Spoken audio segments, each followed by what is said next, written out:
Lithuania condemns in the strongest terms the invasion of Ukraine's territory by the armed forces of the Russian Federation as an open and blatant violation of Ukraine's independence, sovereignty and territorial integrity, and a serious blow to peace, security and stability across the entire region and well beyond.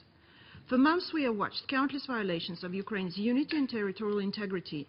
First Crimea's annexation, then a war initiated by Russia-supported fringe separatist groups in eastern Ukraine, then provocative manipulations of humanitarian aid with semi-empty humanitarian trucks, then soldiers lost on the other side of the border, and now Russian forces on Ukraine's sovereign territory. Within the last day, as reported, troops from Russian 98th Guards Airborne Division from Ivanovo have taken over Ukrainian city of Novoazovsk. New previously safe areas of Ukraine have been affected, expanding the zone of conflict. I quote, "There are active soldiers fighting among us who preferred to spend their vacation not on the beach but with us, among their brothers who are fighting for their freedom," says Alexander Zaharchenko, a rebel commander and a self-proclaimed prime minister of a non-existent Donetsk People's Republic, boasting in an interview on Russian state-run television, adding that there were some 3,000 to 4,000 Russians among the separatist ranks. A member of Russian President's Advisory Council of Human Rights, Ella Polyakova, said on Thursday she believed Russia was carrying out an invasion of Ukraine.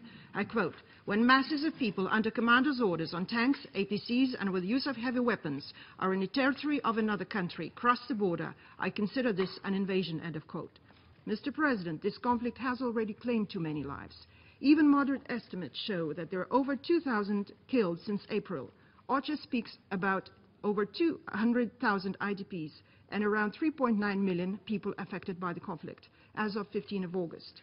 People are dying in Ukraine because of the criminal acts by the illegal separatists and their Russian supporters.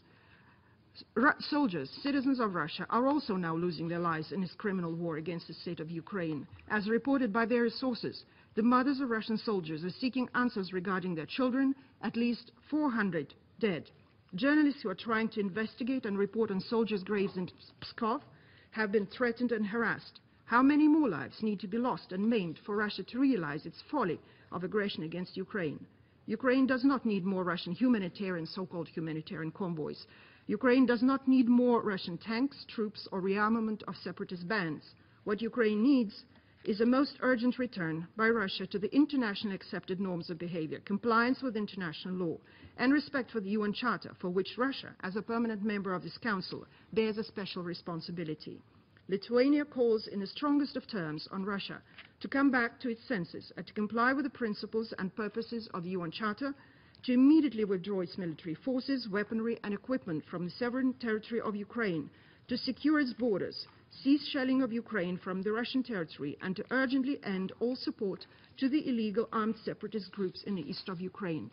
President Poroshenko's peace plan must be urgently implemented. As for the Geneva statement, whose non-implementation is so often lamented by Russia, that statement, as well as any ceasefire, must be implemented by all sides, including the illegal separatists and including Russia itself. Anything less than that equals to a cynical demand for Ukraine's unconditional surrender. Like any sovereign member of the United Nations, Ukraine does have the right to defend itself as per Article 51 of the UN Charter. That right cannot be taken by anyone. Mr. President, for too long now we have watched Russia's creeping attack against Ukraine's sovereignty and territorial integrity. And because it was happening one step at a time, our response has been like that of the proverbial boiling frog.